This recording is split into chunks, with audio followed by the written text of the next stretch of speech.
Good evening, everyone. Happy New Year and welcome to Café Scientifique. It's great to see you all here. I am Scott McIndoe, and it is my happy task tonight to be introducing our guest speaker, my friend and colleague, Fraser Hof, who's sitting over there. He will join me shortly. Fraser was born in Medicine Hat. He did... Was that you, Fraser? He did his degree, his undergrad degree at the University of Alberta before moving to Scripps and then to the ETH in Zurich, where he did a postdoc before joining us at the University of Victoria in the Department of Chemistry in 2005, I believe. He rapidly rose through the ranks to associate professor and full professor, and he has just last year been promoted to associate vice president research. Fraser is, in addition to just sort of moving through the ranks at great speed, he's a fantastic teacher. He's an exceptional mentor. He won UVic's highest award for mentorship this year just gone. But he's also an amazing researcher, and that's why he's here tonight. I invited him along to talk about his research, and having been had coffee with Fraser for many years now, I know a fair bit about his research. So I know that he does host-guest chemistry, where he has like large molecules that interact with smaller molecules in very selective ways. And so I invited him along to talk about some of that, and he's not going to talk about any of it. He's going to be talking about some stuff that I had no idea he had anything to do with, that namely antibiotics and AI. So please join with me in welcoming Fraser Hof to Café Scientifique.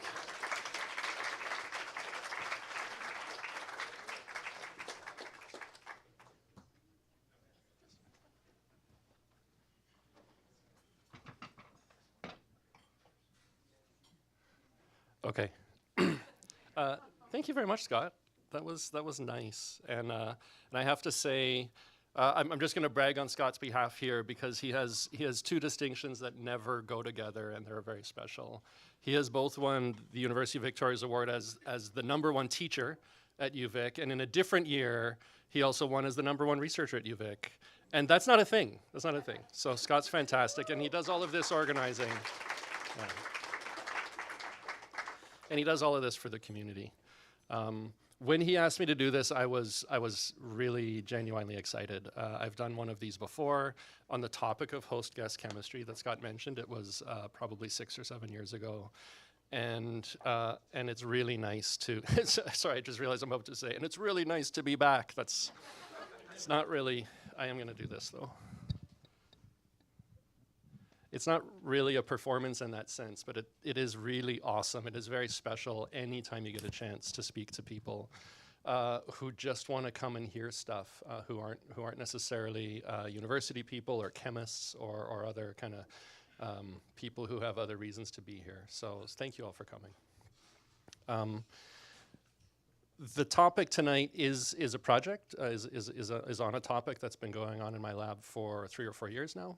I'm a chemist, and so I need to do some management of expectations. Okay, so artificial intelligence is in the title. I am not an artificial intelligence expert. My team of researchers are a team of students and postdoctoral fellows who are learning to be chemists who work alongside artificial intelligence researchers. So you might have questions, please ask them. We do have an artificial intelligence expert in the peanut gallery over there who came with me tonight, who will weigh in on anything that I say that is horribly incorrect. I know he's up to it. And the other expectation that I need to set for you is that there will be some bad jokes tonight. This I can absolutely guarantee. No matter, and I don't mean cheesy, I just mean poorly thought out. And the last thing I need to clarify, because this is a talk about a serious medical topic that is antibiotic resistance. By the end of the talk, I'll have made it clear to you that the patients that we're dealing with are chickens and are not in fact humans, at least at this phase of the research. So that now your expectations are set. I've done the Café Scientifique before, and I know that the audience always is just fantastically well prepared and understands everything and ends up with crazily impressive questions at the end. Now I'm setting expectations for you, right? But I will start with just a basic run through of antibiotics in order to highlight some points that are going to be important as I go forward from there. Penicillin, right? Penicillin was discovered in 1928, and we've all heard this story. Sir Alexander Fleming he let his experiment get contaminated with mold that drifted in the window, and around the mold, his bacterial lawn had died, and he thought, what's up with that? And that really does bring a nice point home, is that the best scientists are not always the scientists who plan the most careful experiments, but they're the scientists who make observations and follow them up. And this is one of these examples. From the mold, he identified a chemical called penicillin. The mold was subsequently called a penicillium mold. And that was the first antibiotic. That was the first molecule that specifically killed bacteria. It didn't really get very widespread use until World War II caused a huge rise in infections because of warfield injuries. And then the efforts to produce more penicillin on massive scale became very important. In the early stages of the war, penicillin was very precious. A dose of it cost more than an equivalent amount of gold, but that's hard to wrap your head around the importance of that. So to give you a very clear illustration of how valuable the penicillin was, any patient in an army hospital ward who was being treated with penicillin had their urine collected and concentrated and filtered to regain any of the unused penicillin that was present in their urine so it could be given to another injured soldier. That's how valuable it was at that time.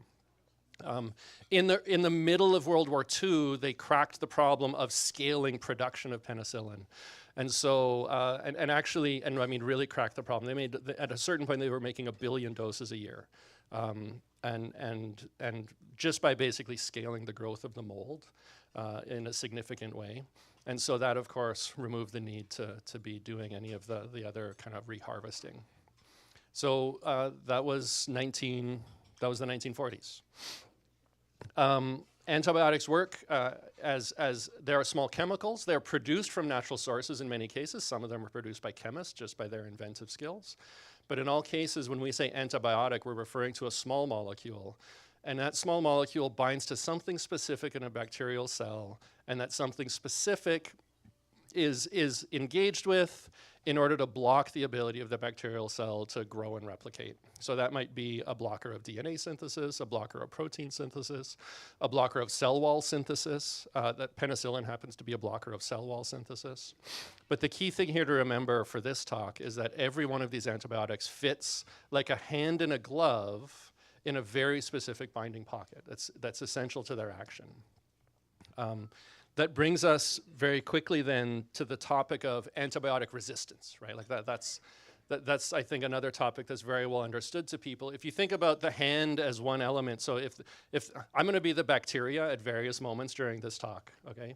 So if you think about the bacterium as having the hand that is carefully nested into a glove, which is the drug, the antibiotic, the bacteria is always constantly growing and changing and mutating, and at a certain point, the bacteria might just have an offspring that has a mutation that makes this change, okay? Now that bacteria might not be very healthy, but you all could live fine without one of your digits. And the bacterium in many cases can live without a digit, but what you've done now is you've deprived the drug of the binding site, of that specific binding site. And now the bacterium is resistant to the drug. Natural selection happens, the bacteria propagate and grow. Those resistance elements are easily passed from one species of bacterium to another. They're passed from one nation to another by just normal movement of biota, and you have antibiotic resistance, and it's a global problem. Okay, so we are now in, we're on the cusp of, and some would argue we are firmly in what would be called the post-antibiotic era. Ooh, the lights are coming down. Okay.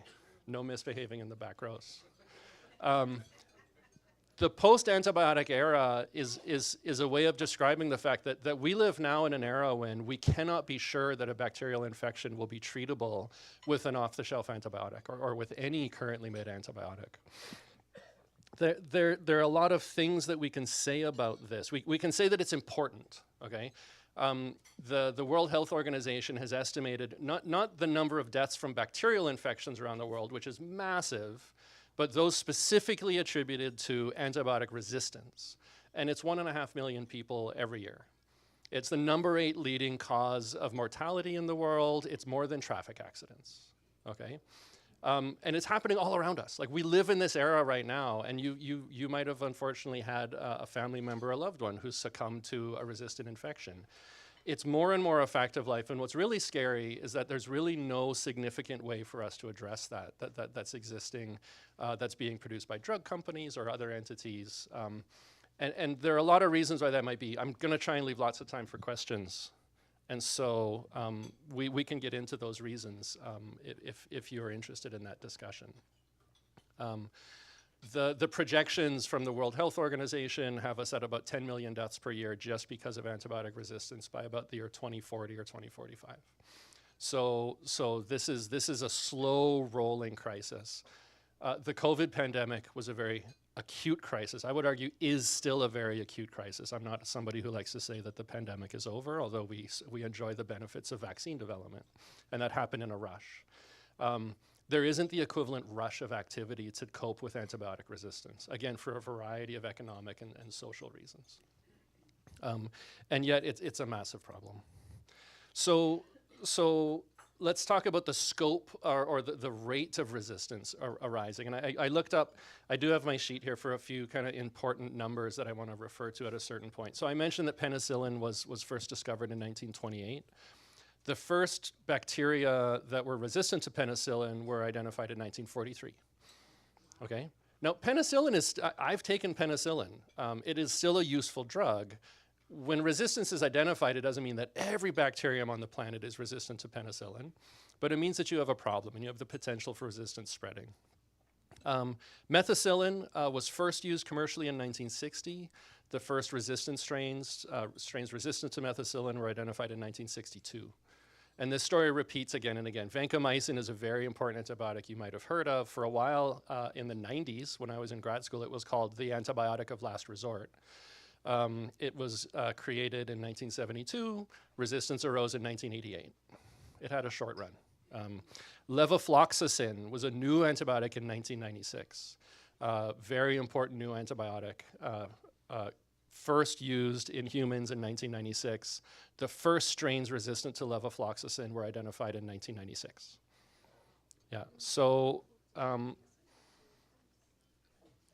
that sort of trend, you know, this is an arms race between medicinal chemists and other entities and the bacteria, and that's an arms race that's going to be pretty hard to win. There is an antibiotic element called teixobactin that was identified in 2015, which was the first antibiotic from a completely new chemical class that had been identified in over 25 years at that time.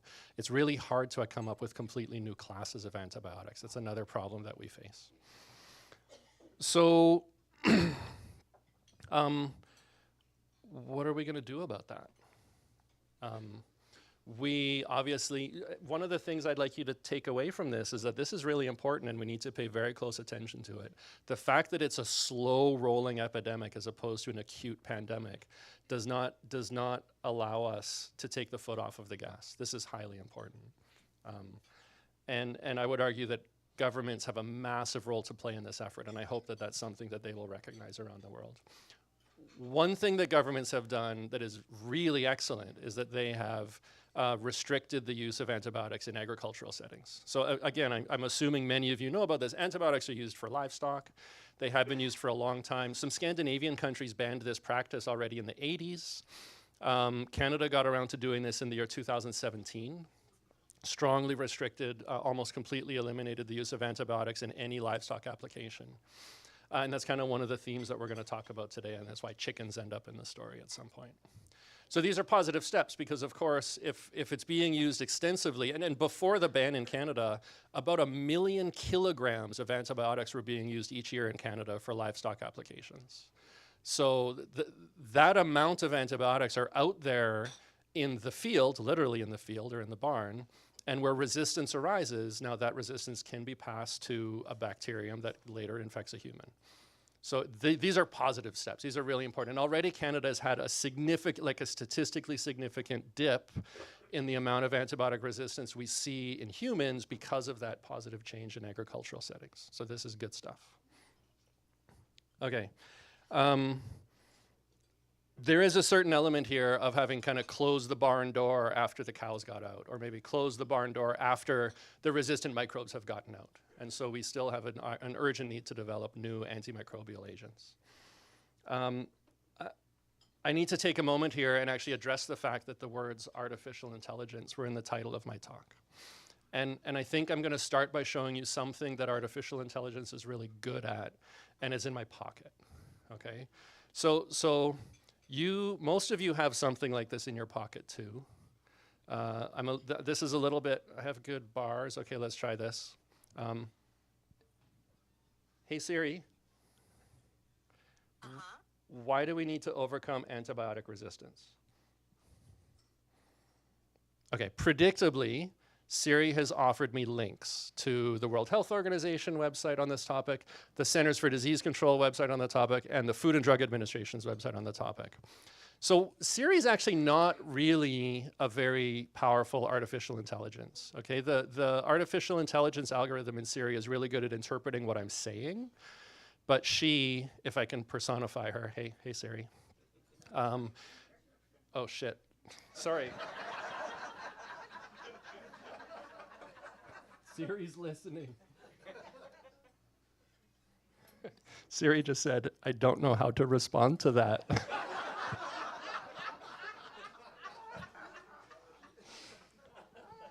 Whew, that was much funnier than the joke I had planned.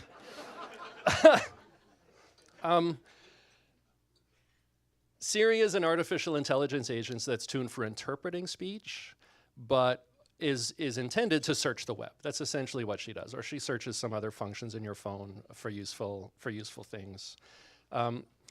The algorithm is the algorithm, right? So just to briefly describe in a very loose way what artificial intelligence means, in most contexts, that means something which is a program that you have train itself by many cycles of learning based on some sort of input. Siri learns on audio input from people speaking.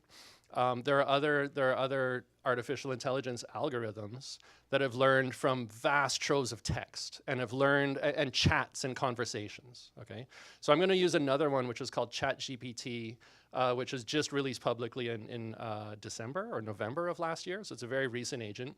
Any of you could sign up for an account for free and use it. It's caused quite a stir in tech circles. I'm not going to do ChatGPT on the fly because it has no audio component, but I did type in prompts over the last couple of days, and I'll just read to you some of the things that come back, okay? And something you need to know is that ChatGPT doesn't know anything. It has, I don't know how many words worth of human speech and conversation and other resources, but it doesn't know anything. It just imitates a conversation. That's why it's called chat, okay? So I asked ChatGPT, why do we need to overcome antibiotic resistance? And I'm going to teach you now what it says.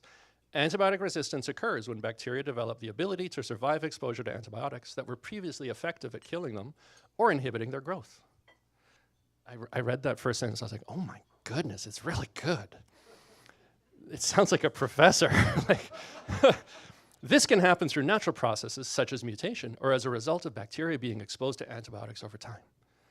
When bacteria become resistant to antibiotics, they can continue to grow and multiply and can cause infections that are difficult to control and treat bacterial infections. Oh wait, sorry, I just switched from one screen to another. That was my mistake, not ChatGPT's mistake.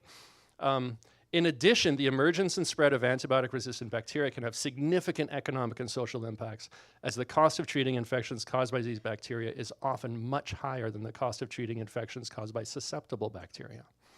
Okay, end of answer. For me, that's a real wow. That's like, wow, this artificial intelligence agent doesn't know what an antibiotic is, but it just wrote my speech for me. It was pretty good. The rest of my speech, especially the part where I said shit by accident, was not written by an artificial intelligence agent. Okay, we're going to return to ChatGPT, and I'll show you some of the things that AI is not good at. I encourage cocktail shaking. Please don't hold back. Okay. The topic of our research and the topic of a whole effort in the area of antimicrobials is a topic that's called antimicrobial peptides, or we call them AMPs. They kill bacteria, but they are not antibiotics. They are not small molecules. They're not like a hand in a glove. They act in a very fundamentally different way. So for starters, they're naturally derived. Antimicrobial peptides exist as a feature of every organism on the planet. Every bacterium up to higher primates like humans and everything in between has an element of its genome that is making antimicrobial peptides as a first line of defense against bacteria.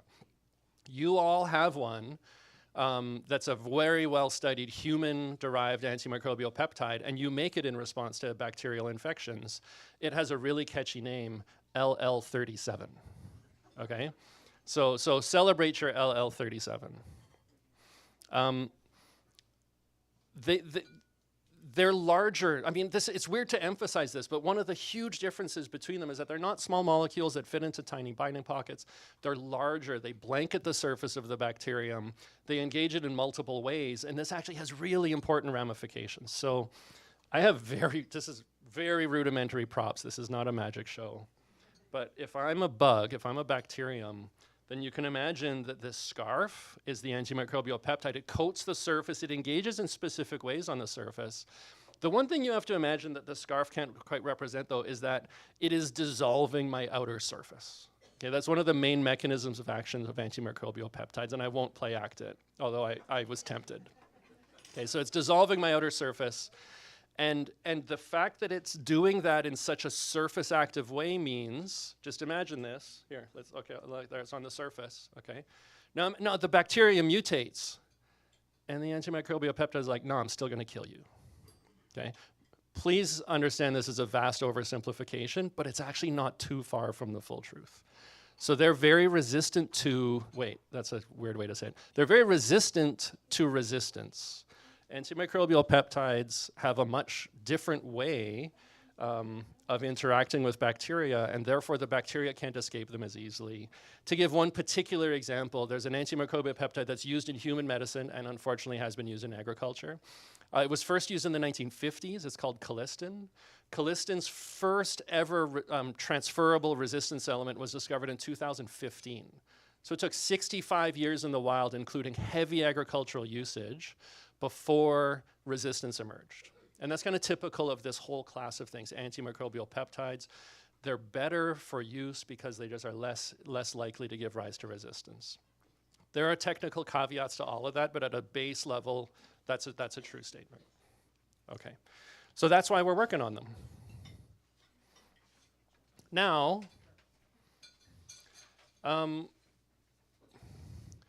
how would we find them? I told you that you all have one in you. You have more than one in you, but LL37 is a real kind of prototype for everybody. How do we find them? The answer is it's actually really tricky. It's really hard to find new antimicrobial peptides. If you were to take an extraction of a substance from some organism and say, what are the antimicrobial peptides in this substance? That is a really, really hard analytical job, really, really hard scientific job to fish it out in the actual peptide form. But good news, we have genomes, we have genomic data. And because peptides are made by the normal process of DNA, RNA, protein synthesis, peptides are just small proteins. Sorry, I should have clarified that before. It means that their information about all of their sequence structure, everything we need to know about my daughter's finger knit blue and green scarf, all of the information about the details of this are in the genome that it came from. And genomics is something that we're really good at, okay? The human genome has about 6 billion base pairs of information in it, and we know every one of them. And if you as an individual want to have your genome sequenced, it's not even that expensive or that slow anymore. Now, humans are not really rich in antimicrobial peptides, but we know from various pieces of evidence that there are organisms that live in super bacteria-rich environments that have a large number of antimicrobial peptides in their genomes. So one example, one of my collaborators is a professor of microbiology named Karen Helbing. Karen Helbing, before she got involved in this, in these omics approaches and high-level stuff and artificial intelligence-driven stuff, in her earlier career, she was known as one of Canada's preeminent frog researchers. And Karen knows that frogs live in very bacteria-laden soups. Okay, those ponds are full of bacteria, and they're threatening the frog at all times. So together with an AI researcher named Inanch Barol, who's based in Vancouver, and Karen's at UVic, they came up with an idea. And the idea was, let's look in the genome of the American bullfrog for antimicrobial peptides. And so they have 6 billion base pairs, and they know what an antimicrobial peptide looks like. They do the training of their algorithm, and they thought they were going to find antimicrobial peptides, looking for the sequences themselves. And it actually didn't work. So it turns out that AI can't solve everything. I'm going to go back to my phone-based AI here to give you an example of AI not being very good at something. It's the same language-based engine that I used before, and I asked it, tell me a joke about a chicken. And it said, sure, here's a joke about a chicken. He's so chatty, right? Sure, here's a joke about a chicken. Why did the chicken go to outer space? To see the moon. Now, at this point, he's feeling insecure because he actually explains the joke. This joke plays on the fact that moon and moo sound similar when spoken.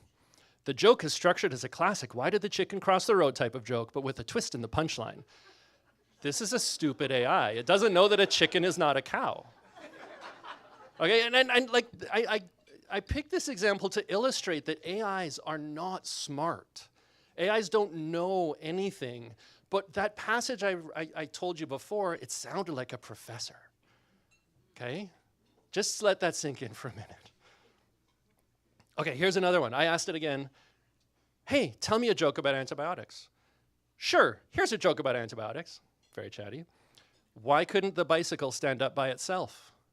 Because it was too tired. I can't even explain where it went wrong there. Okay, so I hope you understand that you can build an algorithm, but it's not a panacea and it's not going to necessarily work, and there's a ton of human effort that's required in order to make these things actually useful. I told you there would be bad jokes, remember? Remember? Okay. So this is the only other demonstration I'm going to do. Karen and Inanch, the team, came up with a really cool idea. And in order to show you that idea, I need to first tell you something. Okay, so this is a representation of how antimicrobial peptides are actually made in any cell that actually makes them. So here's the thing you need to understand. The peptide is made inside of the cell, but it needs to get out of the cell in order to kill the bacteria. The bacteria is on the outside. So what's represented here is an element with two parts. And the red part is what's called a signal sequence. Okay? What the signal sequence does in any cellular machine is it tells the cell, spit this thing out. And then as it's leaving the cell, wait for it. As it's leaving the cell, the signal sequence is cleaved. This is the signal sequence. It's cleaved. And the AMP, the antimicrobial peptide, is free to float around and go kill bacteria. Okay. Why did I just tell you this? Seems elaborate. It's because it turns out that the signal sequences are identifiable in genomes. So now Inanch and Karen built a new algorithm that actually trained on signal sequences. I have more scarves. Okay. So actually, I'm going to do this. So there's one. The signal sequence is in red. Here's one. The signal sequence is reddish, but it's striped. This was a Christmas present from my kids a few years ago. Okay. The point is that this actually worked. the training on the signal sequences, notice they're not identical. It's red versus red striped. That actually allowed the algorithm to go into 6 billion base pairs of American bullfrog genome. They have the same size genome as humans. And pull out just the things in the genome that are antimicrobial peptides. So just think about this. It actually looked for things that are signal sequence for antimicrobial peptides, and then it looked just next to them and was like, oh, there's the thing we want. This is brilliant. This is brilliant by humans, just to be brilliant by humans, and none of them were me, to be very clear about that. I'm the chemist, right? So what do those results look like? It turns out they were able to identify 11 really promising candidates that might have been antimicrobial peptides in the bullfrog genome. They now got a chemist, not me, I wasn't on the team yet. They got a chemist to make them. They tested them in a microbiology lab, and they looked for activity against bacteria, and they looked for activity against some really nasty bacteria. The list here is like Pseudomonas, Staphylococcus, E. coli, multi-drug resistant E. coli. So that's an E. coli strain that has many resistance genes encoded in it already, resistance to other antibiotics. And 4 of their 11 candidates were able to kill these things dead, and actually with remarkably high potency. So the AI works. That AI conceived differently actually does the trick, and it does it really neat, in a neat way. So let me return, ChatGPT gets lucky with telling a joke sometimes. And so I asked it, tell me a joke about beer, relevant for many of you tonight. Looking at you, Scott. Okay. Why was the math book sad? Because it had too many problems, but not enough beers. That's like almost a joke. Come on, give it credit. Come on, give it credit. It's almost a joke. Okay. So we're in the home stretch here. Getting 11 antimicrobial peptides from the American bullfrog genome is pretty cool. And having AI guide that effort where humans could not have identified those agents is pretty neat. But why just limit ourselves to the American bullfrog? So at around this time, I joined the team. They needed a chemist. And we started doing things on a bigger scale. And we were able to do things on a bigger scale because artificial intelligence can do big data. It does not bat an eye at massive data sets. It chews on them it can chew on 100 billion base pairs of genomics data as easily as it can 6 billion, as easy as it can 10. So we have undergone this genomics revolution from the 1990s really until now. And we have trillions of base pairs worth of data of sequences from different organisms. Our team decided to focus on a whole series of organisms that are challenged by bacteria very actively. So that includes all sorts of frogs and toads, because Karen loves frogs, okay? She really loves frogs. But also bees, wasps, other amphibians, just a whole bunch of different, very widely distributed species. And even within the family of frogs, there's like a dozen different frogs. They all have unique genomes. They have different potential antimicrobial peptides. So we've put hundreds of billions of base pairs worth of sequence from these organisms through this engine, through this AI algorithm. I have to make a pitch here for the cool name they came up with it. So it's antimicrobial peptide, AMP.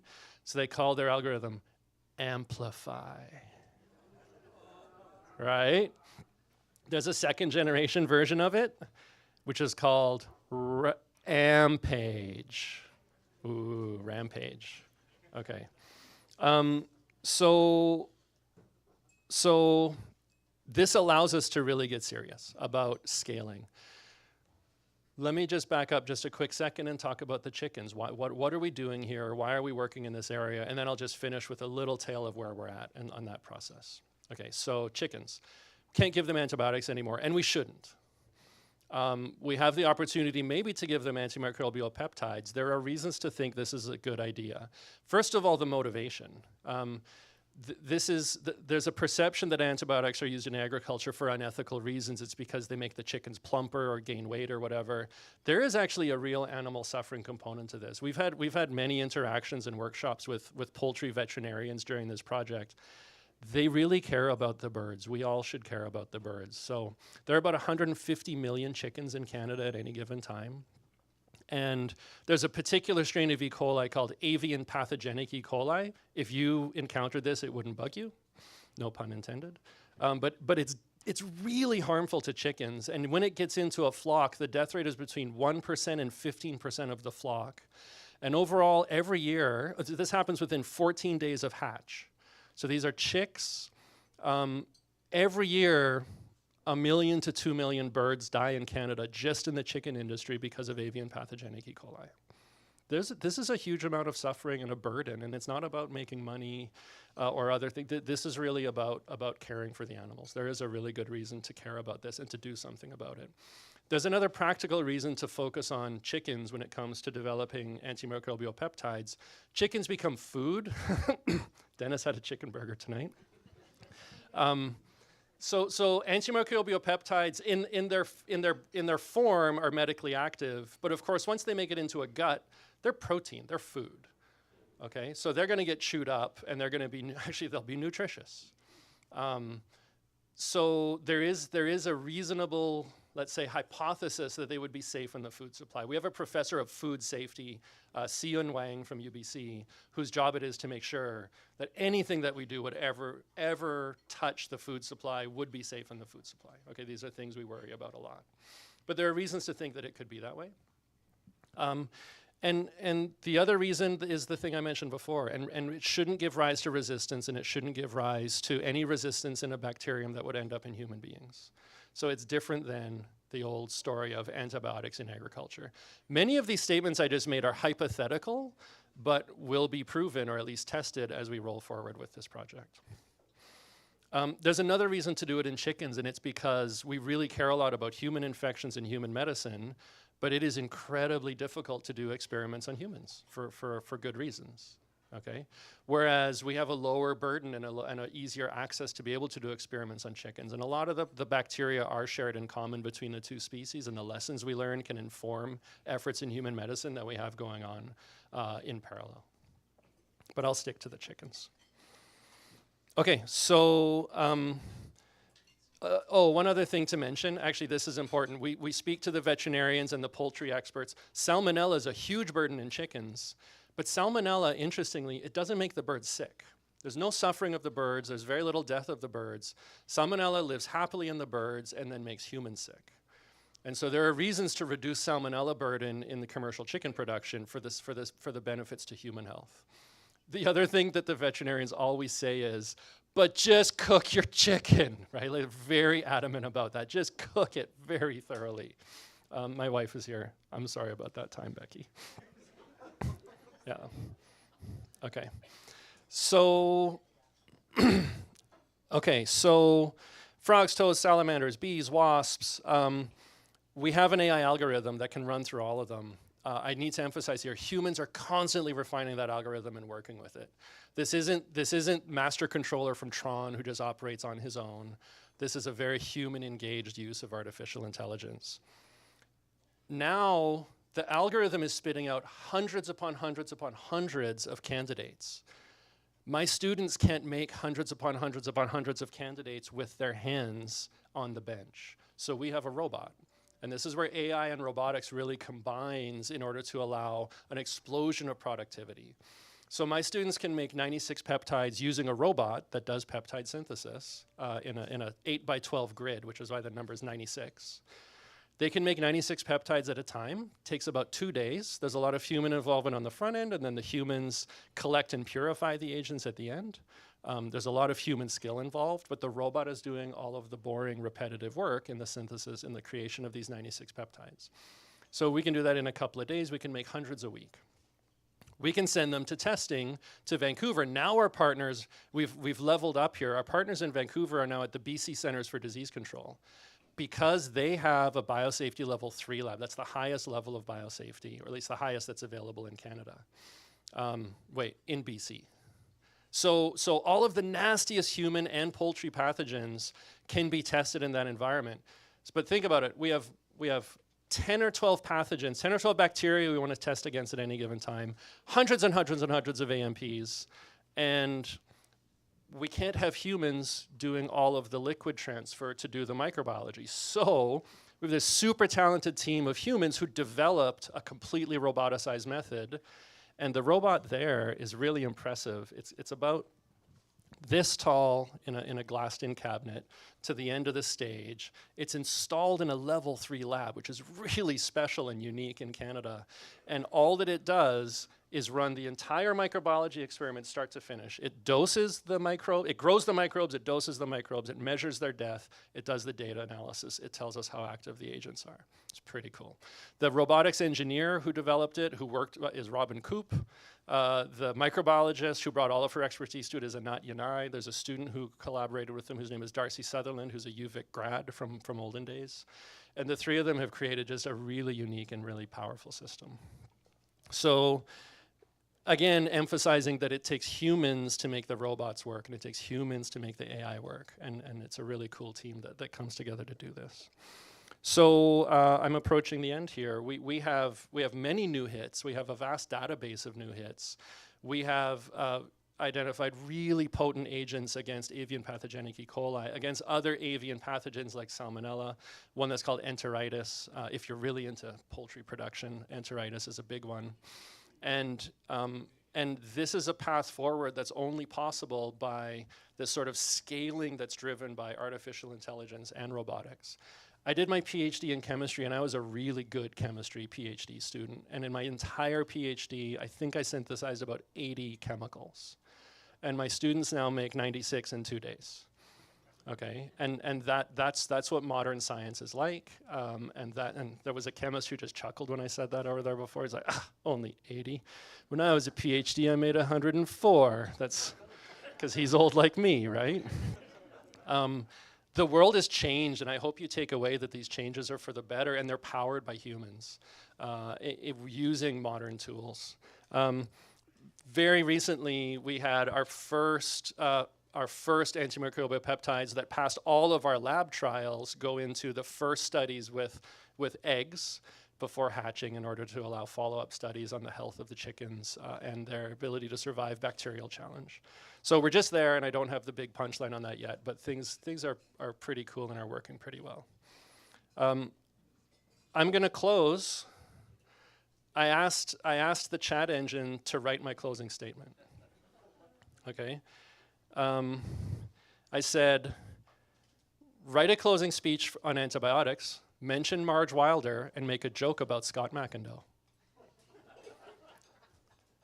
Thank you all for joining me today to learn about the important role of antibiotics in our society. A special thanks to Marge Wilder for her invaluable insights on the topic. Marge is one of my coworkers. And let's give a round of applause to Scott McIndoe for his unwavering commitment to fighting bacterial infections. But let's not forget that he's also got a knack for giving yeast infections.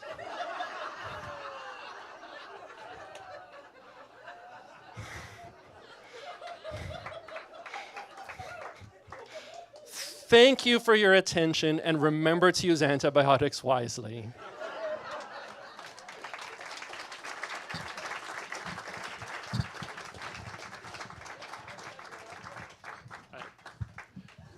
I didn't write that, I promise. I don't know what to say. Questions? Thank you, Fraser. Questions for Fraser. And Fraser, I'm going to repeat the question for the benefit of the audience at home. Cool. Yes, please. Two questions. The first one is, are all antibiotics derived from plants? So first question, Fraser, are all antibiotics derived from plants? No. The first discovered came from fungus. Some have come from plants. A lot of them come from other bacteria because bacteria are constantly trying to kill their neighbors. And many come from just the ideas and invention of humans. And of course, chemists are the best flavor of humans. Yeah. I also want to know when you finally are able to use these micropeptides, how will you be able to introduce them to the human body? Yeah. So So, how will you be able to introduce these new peptides to the human body, Fraser? yeah, so in human medicine, antimicrobial peptides are delivered by intravenous infusion, which means they're only reserved for the most aggressive infections where you're in a hospital. In chicken applications, there's actually a stage in the production of every broiler chicken in Canada where the egg is injected with a cocktail of vaccine ingredients. So there's a robots. Every fertilized egg is injected a few days before hatch, and our proposal, which we'll have to see if it works, is that we would inject the antimicrobial peptide and thus protect the chick during the critical first 2 weeks of its life. But to reiterate, you cannot eat one of these things because you'll just digest it. Yeah. Yes, please. My understanding about one of the things that happened during the pandemic was that the microbiologists got together around the world and collaborated in a way they'd never done before. Do you see that happening in the world of antibiotic development? Oh, yes. During COVID, microbiologists got together and solved the problem of the pandemic, at least in terms of making vaccines and so on. Why can't that happen for antibiotics? So I will say there are massive efforts around the world of people collaborating on efforts related to antibiotic development. The pandemic also opened up this world of teleconferencing and video connections in a way that has revolutionized how science is done. There are teams upon teams upon teams. Our particular team, I mentioned a few key people at multiple institutions based in BC, but we also have an advisory committee that we meet with regularly that includes people from the Netherlands, Kansas, the UK, and Eastern Canada, of course. And that sort of networking is so important for advances in science. Yes, please. Why was Canada so slow to stop animal antibiotics? Why was Canada so slow in stopping animal antibiotics? That's a political question. And I'm not dodging it. The truth is I don't know, but I'm from Medicine Hat, Alberta. So I'm going to venture a guess, but this is not an informed opinion, but I'm going to venture a guess that the politics and the political power of agricultural lobby groups probably slowed that. But I feel I don't know that that's true. That's just the medicine hat in me coming out. That's not the scientist in me. Okay. Yes.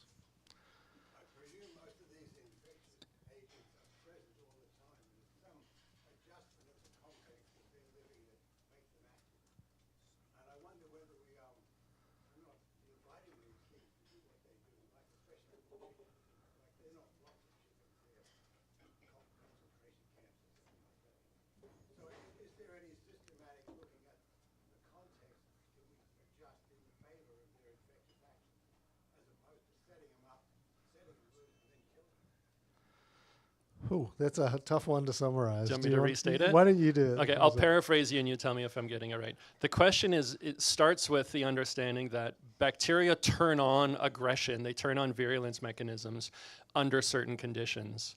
And the idea is that packing chickens together so closely in commercial farms creates that pressure and makes the bacteria more aggressive. Is that fair? Yeah. So why aren't we addressing the root cause? Or I think you said, are we addressing that and are we thinking about it? So absolutely yes, you're right. There are lots of examples of bacteria encountering a different environment and turning on an aggression that they never had before. Commercial livestock production definitely creates certain pressures. I don't know of any specific evidence of that particular pressure that you're talking about, but in general, what you're talking about makes sense. One thing that in my overly simplistic description of antimicrobial peptides as a scarf that's draping my surface and killing me is actually that there's another thing we know that they do. We know that they stimulate the immune system of the host organism. So your LL37 stimulates your immune system. This is by another mechanism. And actually, we're studying that explicitly in Karen Helbing's lab. We have chicken immune cells in Petri dishes right now, and we can see that our new antimicrobial agents are also stimulating those immune cells in that way. So this would be counter to the kinds of mechanisms that you're worried about. So it's a part of what we're doing that I left off for the sake of time today. Great question. Yes, please. Yep, I'll get to you. Thank you.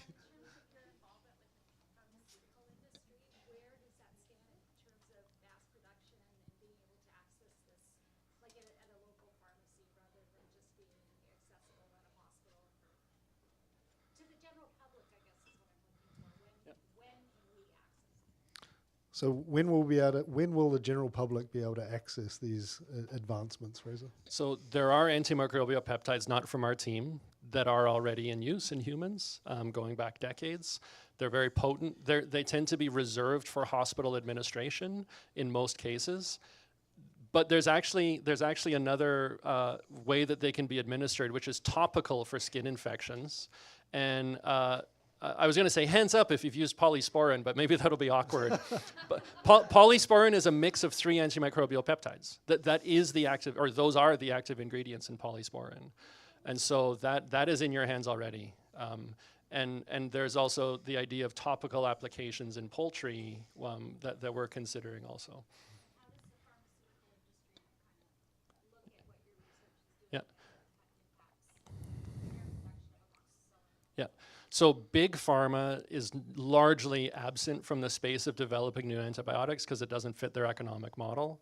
There are a lot of startups and small and medium-sized companies that are very active. We collaborate with one startup company that's Vancouver-based. It's called Amphorax. I don't have a stake in Amphorax in any sense whatsoever. I'm just an academic collaborator of theirs.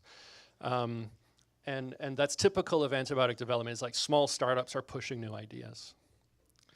All right, there's some questions over here. Yes, please. How large are AMPs, and are they actually catalytic the way, for example, lysozyme is, or are they working some other way? How large are the AMPs, and are they catalytic at all? I mean, so if you're familiar peptides are collections of amino acids, strung one after another in a certain sequence. The AMPs that we work with tend to be 15 amino acids to 35 amino acids long. They don't have any catalytic function. We get very excited when we find very small ones that still have activity. And we have our favorite pet one, which we've given a really cool nickname, RACA211C. Okay. It makes my heart go pitter-pat. And RACA211C is only 9 amino acids long, and that's why we're so excited. And it's very potent against some nasty pathogens. Yes, please. I was hoping that you could contrast the way that an antibiotic and a peptide would interact with bacteria, and then is there also a risk of developing resistance to the peptides in the same way? Can you contrast the activity of your antimicrobial peptides with normal antibiotics? And sorry, what was the second part? Is there a risk to developing resistance? Okay, so the antibiotic drug enters the cell, engages an enzyme, and blocks it.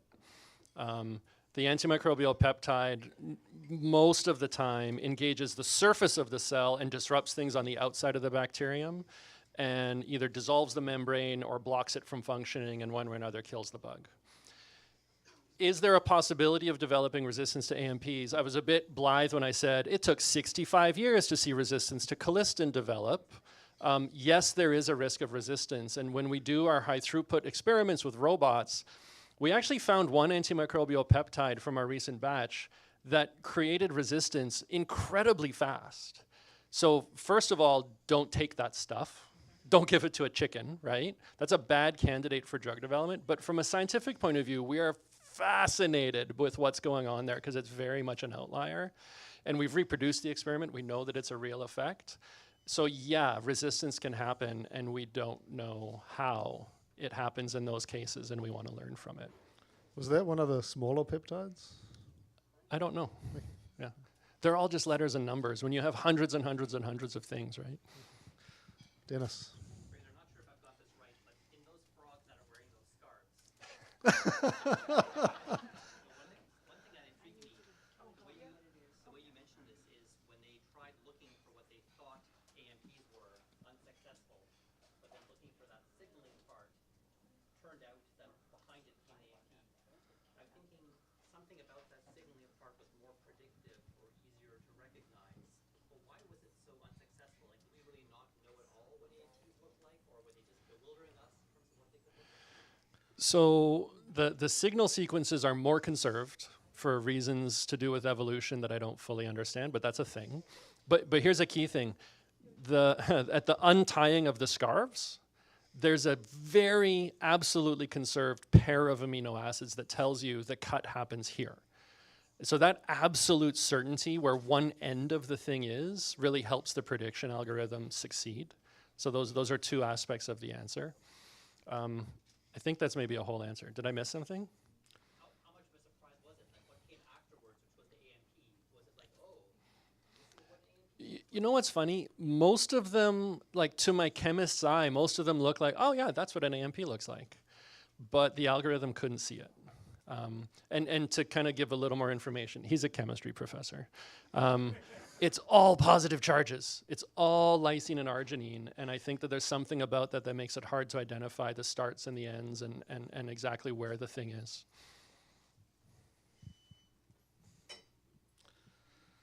Yes. I was also wondering, is there an assumption that all bacteria will be susceptible to some peptide or antibiotic, or are there some sort of bulletproof bacteria that we've never found any sort of interaction with?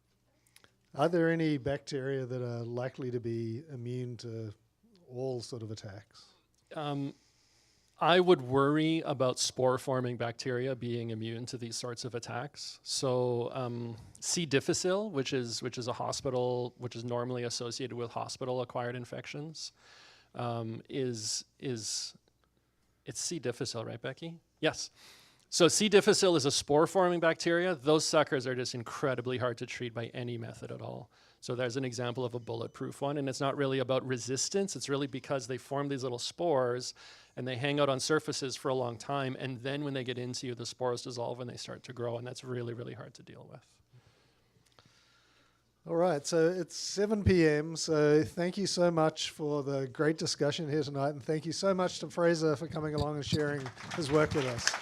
Thank you for coming.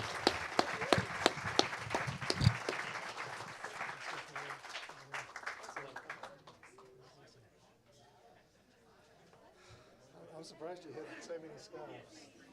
Fraser, you can anticipate there'll be people who want to talk to you right now. Do you need a drink? No, I'll slow down. But usually like people will sort of come and seek you out. So be ready for that. You hardly use them. Yeah. Sort of But you know what? glanced at them occasionally. There was a key moment